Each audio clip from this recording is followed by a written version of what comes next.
Fréttir. Bankaráð Landsbankans kom sér í dag saman að leita eftir kaupum á hlutabréfum sambandsins í Samvinnubankanum. Lægra er boðið nú en í bráðabirgðasamkomulagi kaupin í haust. Sambandsmenn telja sér ekki annað fært en að ganga að tilboðinu þótt að verði ekki gert formlega fyrir en eftir áramót.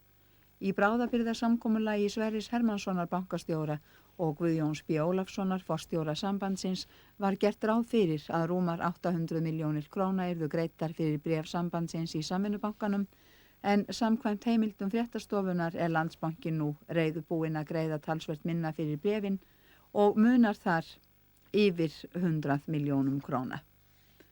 Ríkisstjórnin hefur synjað stöð 2 ríkisábyrgð vegna erlends láns 400 milljóna króna. Stöðvarmenn fóru fram á ríkisábyrgðina milli jóla og nýjárs til að lagfæra stöðu fyrirtækisins gagnvart verslunarbankanum. Ríkisstjórnin getur ekki veitt ríkisábyrgð þegar í stað nema með bráðabirgðalögum. Hún metur þá leið ekki færa en telur koma til greina að gefa út yfirlýsingu að frumvarp til laga ríkisábyrgð verði lagt fyrir Alþingi í janúarlok. Yfirlýsingin myndi ekki nægja verslunarbankanum. Sú hótun vofir yfir eigendum stöðvar 2 að verslunarbankinn selji hlutabréf þeirra, þau sem bankinn á handveð í, til að innheimta liðlega 200 milljóna króna skuld stöðvarinnar. Í gær kom til greina að Búnaðarbankinn kæmi stöð 2 til bjargar, af því verður ekki, þar eð Búnaðarbankamenn telja sig hafa fengið alls ófullnægjandi upplýsingar rekstur stöðvar 2. Heildarafli verður rúmlega 1500.000 tonn þetta ár. Heildarverðmætt úr sjó verður 37,5 milljarður króna, 22% meir enn í fyrra. Talið í dollurum er verðmætið 7% minna. Fiskifélag Íslands áætlar að andvirði útfluttra sjávarafurða á þessu ári verði 57,5 milljarður króna, þar að segja rúm $1.000.000. Verðmætið er tæpum 4% minna enn í fyrra í dollurum.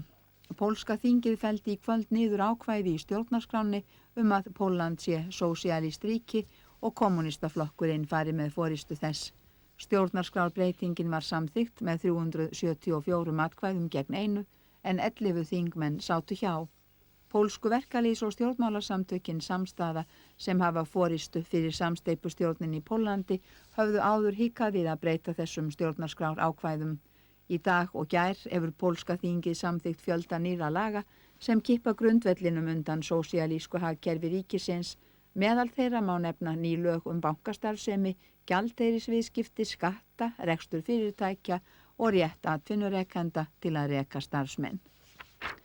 Bandaríska fjármálaráðuneytið skýrði frá því í dag að gengið hefði verið frá $500 milljóna efnahagsaðstoð vestrænna iðnríkja við Pólverja. Aðstoðin er ætlað að draga úr efnahagserfiðleikum þeirra meðan þeir eru að gera efnahagsbreytingar sem eru skilyrði fyrir langtíma láni frá Alþjóðagjaldeyrissjóðnum. Allsherjarþing Sameinuðu þjóðanna samþykkti í kvöld ályktun þar sem innrás Bandaríkjahers í Panama er fordæmd. Í henni er innrásin sögð brjóta gegn alþjóðalögum og sjálfstæði og fullveldi ríkja.